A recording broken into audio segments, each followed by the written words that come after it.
이른바 세종의사당 설치법이 국회 본회의를 통과했습니다. 세종 국회 시대를 여는 역사적 이정표가 세워진 겁니다. 농촌진흥청과 충청북도가 충북을 대표하는 8대 장목을 육성합니다. 농가 소득 증대뿐만 아니라 노동력 감소와 기후변화에 대응책이 될 것으로 기대됩니다. 청주 아파트 시장의 전월세 매물이 품귀 현상을 빚고 있습니다. 한두 달 새 전세값이 1억 원 가까이 오르며 이상급등 현상까지 보이고 있습니다. 충북대학교가 개교 70주년을 맞았습니다. 기념헌시를 담은 시비를 세우고 새로운 비상을 다짐하며 타임캡슐도 매설했습니다. 여러분 안녕하십니까. CJB 8시 뉴스 시작합니다. 세종시에 국회 분원을 설치하도록 한 국회법 개정안이 오늘 마침내 국회 본회의를 통과했습니다.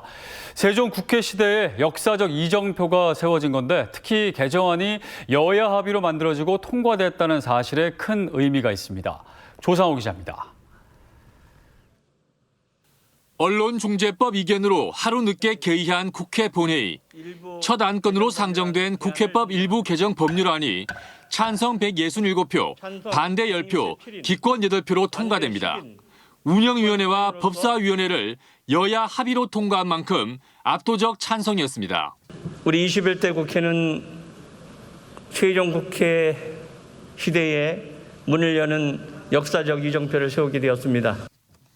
개정안은 국회가 세종시에 분원 형태로 세종의사당을 두도록 했고 설치와 운영 등 구체적 사항은 국회 규칙으로 정하도록 했으며 공포 즉시 시행한다고 명시했습니다.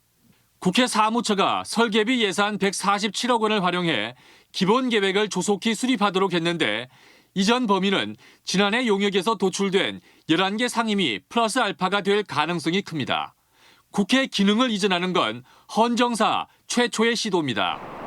당장은 행정부와 입법부의 공간적 분리로 인한 비효율을 극복하자는 차원이지만 보다 큰 틀에서는 수도권이 초과밀화되는 상황에서 국가 균형 발전을 일깨우는 상징적인 조치로 해석할 수 있습니다. 충청권은 일제히 환영했습니다. 국회가 세종에 잘 자리 잡을 수 있도록 우리 세종시 차원에서 할 수 있는 모든 일을 다할 계획입니다. 그래서 우리 세종시가 궁극적으로는 미국의 워싱턴 DC와 같이 국회 세종의사당은 설계에 2년, 공사에 3년 정도 소요되는 만큼 이르면 2027년쯤 개원할 것으로 보입니다. 2002년 당시 노무현 대통령 후보의 신행정수도 건설 공약 이후 근 20년 만에 세종 국회 시대의 문이 활짝 열리면서 충청권 메가시티 구축에도 힘이 실리게 됐습니다. CJB 조상호입니다. 청주 지역 아파트 시장의 전월세 물건이 품귀 현상을 빚고 있습니다. 이상 급등 조짐까지 보이면서 서민들의 불안이 가중되고 있습니다. 장원석 기자입니다. 전세 가격이 크게 오르고 있는 청주시 흥덕구입니다. 전용 면적 84제곱미터, 3억 원 초반의 아파트 전세 매물이 매매가의 90%에 거래되고 있습니다. 인근 아파트의 경우 매매 가격 상승으로 전세 물건의 호가는 지난달 실거래가 수준입니다. 전혀 없어요. 전세는 나갔다 그러면은 좀 전세 구하려고 그러는 사람들한테 전화하면 바로 쫓아와서 계약하는 편이니까. 청주시 복대동 주상복합 아파트의 전세가도 연일 최고치를 기록하고 있습니다. 128제곱미터의 전세 실거래가가 5억 원 선까지 올랐습니다. 한 두 달 새 1억 원가량 오른 겁니다. 지난달 충북의 아파트 전세 오름세도 인근 시도에 비해 많게는 2배 이상 높습니다. 단기적으로는 청주 지역 재개발 재건축으로 인한 전세 품귀 현상이 원인으로 보입니다. 임대차 3법의 영향과 집주인들의 차익 실현 심리까지 더해져 전월세 물량은 더욱 희소해졌습니다. 임대인들이 겁을 먹죠, 당연히요. 세금을 부과하려고 하는가 보다 하고 겁을 먹게 됩니다. 그러니까 전세에 있던 물건을 걷어들이고 매매를 한다든가. 전세 품귀가 매매가를 밀어올리는 현상까지 나타내고 있는 가운데 건설업계가 주택 공급에 속도를 낼 수 있도록 청주시가 보다 적극적인 역할을 해야 한다는 목소리도 커지고 있습니다. CJB 장원석입니다. 충북선 고속화 사업 노선을 놓고 충주 지역 한 종중을 중심으로 반대 운동이 거세지고 있습니다. 충주시청까지 상여 행렬이 이어지면서 일부 마찰이 빚어졌고 삭발식에 재까지 올리며 노선 변경을 요구하고 나섰습니다. 이윤영 기자입니다. 충주 동부 외곽 순환도로 공사 현장 앞 안동권시 종중과 시민들이 제를 올립니다. 충북선 고속화 사업에 반대하기 위해서입니다. 동부 우회도로 건설로 가뜩이나 흉물로 변한 광명산에 교각철도가 놓일 경우 도시를 반토막 내고 주민 생활에 심각한 불편을 초래한다는 주장입니다. 이번에 충북선 고속화 사업이라고 철도가 10십자로 지금 이 산을 관통해가지고 지금 고유제를 지낸 총재공 할아버님 산소를 치고 나가게 돼 있습니다. 우리 자손들 입장에서는 이거를 도저히 용납할 수가 없습니다. 종중과 시민들로 구성된 비상대책위는 노선 변경을 요구하며 충주시청까지 상여 행렬을 이어갔습니다. 시청 광장까지 진입하는 과정에서 일부 마찰이 빚어졌습니다. 또한 삭발식을 거행하며 결사 반대 의지를 거듭 밝혔습니다. 충주 100년 대계를 망치는 국토부의 충북선 고속화 7금 금능동에서 목행 구간 철도가 웬 말이냐. 충북선 고속화 사업은 충주역에서 광명산을 가로질러 동량역 쪽으로 향하는 9.5km 구간. 이에 비해 비상대책위가 제시한 대체 노선은 북쪽으로 약 0.4km 정도 더 크게 돌아오는 코스입니다. 그러나 대체 노선의 경우 교각을 설치하지 않아도 되고 보상비가 크게 줄어 약 700억 원 이상의 예산을 줄일 수 있다는 주장입니다. 이에 대해 충주시는 대체 노선이 통과하는 목행, 동량, 금가면 주민들의 동의와 사회적 합의가 선행됐을 때 국토부에 노선 변경 요청이 가능하다는 입장입니다. 하지만 이미 수년 전부터 광명산에 공원과 아파트 건설 등을 추진해오다 이번 고속화 사업으로 무산될 위기에 처한 비대위의 반발 수위는 앞으로 더욱 거세질 전망입니다. CJB 이윤영입니다. 농촌진흥청이 충청북도와 손잡고 500여 원을 들여 충북을 대표하는 8대 장목을 육성합니다. 농산물값이 폭등한 현실에서 우리가 깨달은 건 농업이 위기인 동시에 새로운 기회가 될 수도 있다는 사실입니다. 구준회 기자입니다.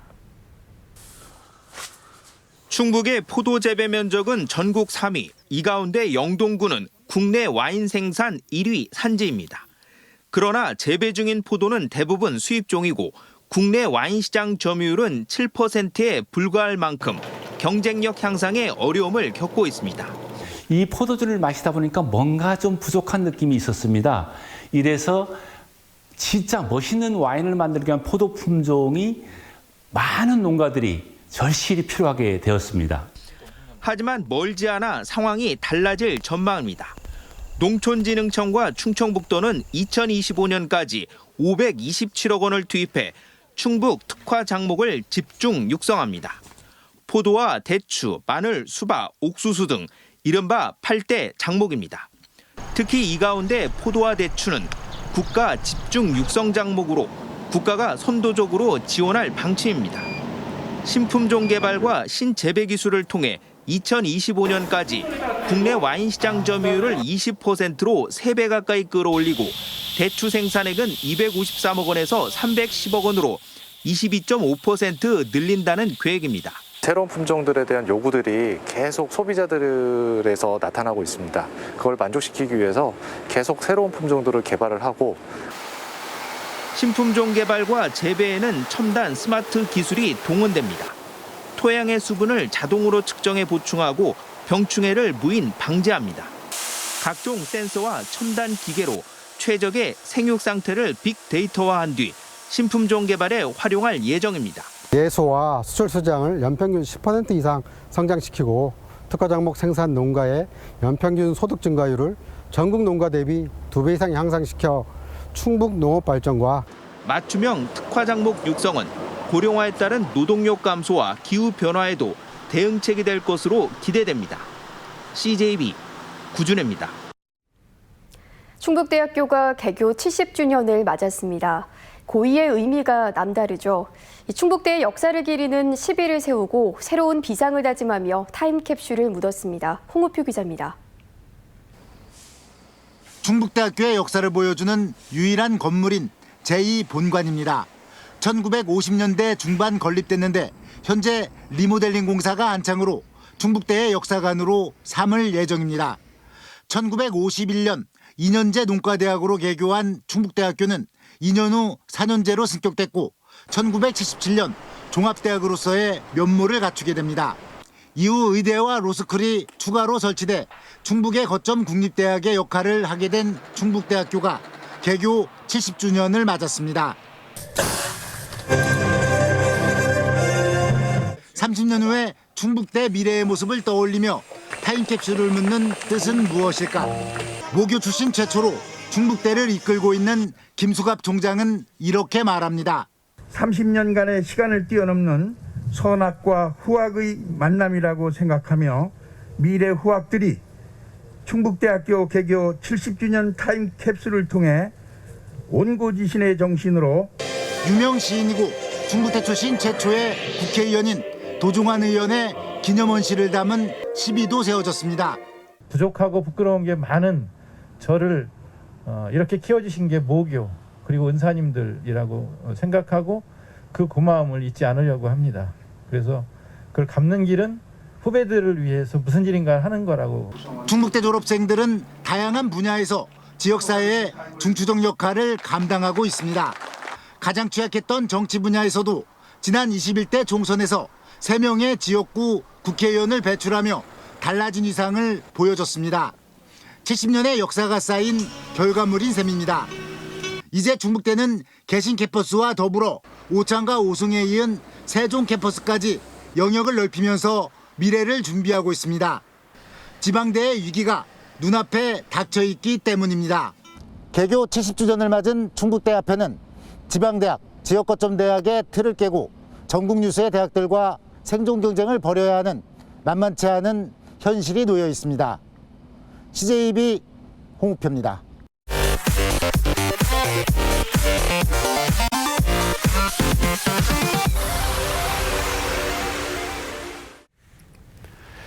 오늘 충북에서는 9월 들어 가장 많은 코로나19 확진자가 나왔습니다. 충북의 신규 확진자는 오후 5시 20분 기준으로 76명을 기록하며 종전 최다였던 지난 26일에 64명을 넘어섰습니다. 확진자 중 외국인은 47명에 달했습니다. 지역별로는 충주 21명, 청주 19명, 음성 18명, 진천 11명 등입니다. 코로나19 4분기 백신 접종 대상자가 충북은 66만여 명에 달하는 것으로 파악됐습니다. 접종 대상은 4개 계층으로 우선 18세 이상 미접종자가 19만 명, 12세에서 17세 소아청소년이 8만 6천 명, 임신부가 4천여 명입니다. 또 부스터샷이라고 불리는 추가 접종 대상자는 60세 이상 고령층과 치료병원 종사자 등 38만여 명입니다. 소아청소년 등에 대한 사전 예약은 다음 달 5일부터 시작됩니다. 지난 5월 청주에서 성범죄 피해 조사를 받던 여중생 2명이 극단적 선택을 한 사건과 관련해 유족은 기자회견을 열고 아동학대 처벌법에 대한 개정을 촉구했습니다.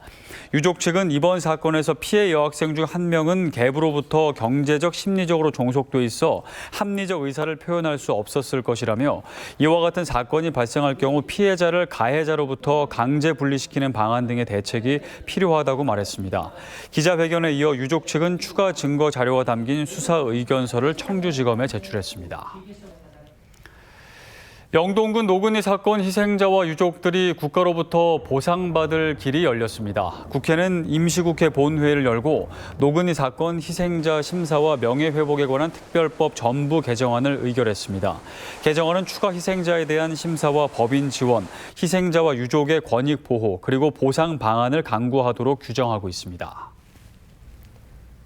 충북 소비자들의 전반적인 경제인식이 부정적으로 변화하는 것으로 조사됐습니다. 한국은행 충북본부가 도내 400가구를 대상으로 조사한 9월 충북 지역 소비자 심리지수는 전월 대비 1.7포인트 내린 98.4로 석 달 연속 하락하고 있습니다.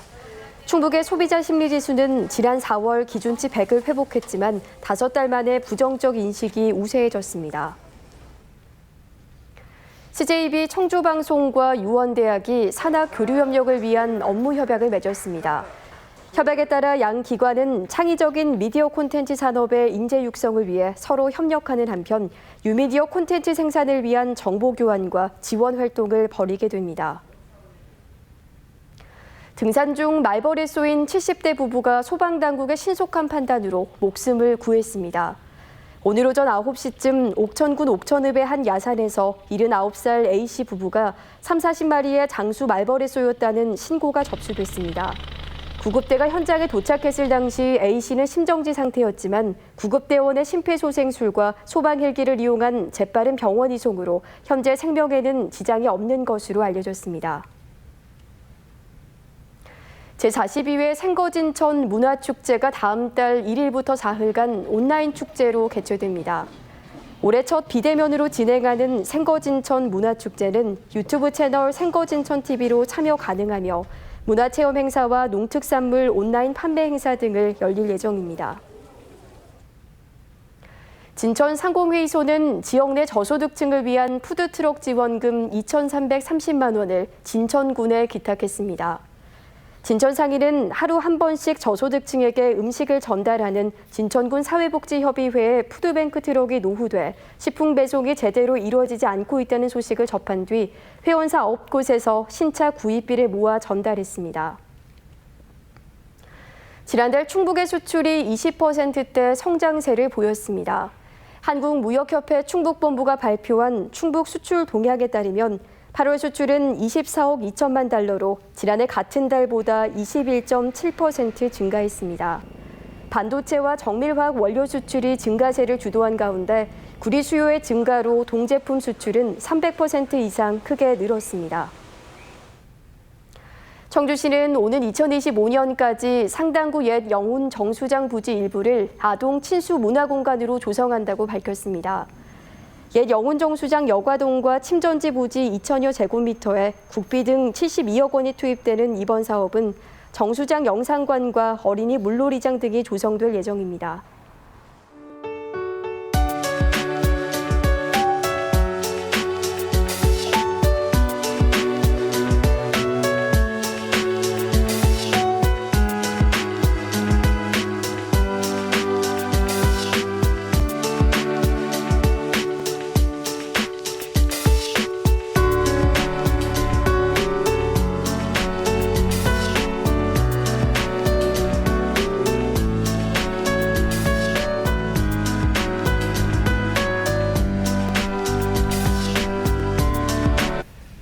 CJB 8시 뉴스를 모두 마칩니다. 시청해주신 여러분 고맙습니다.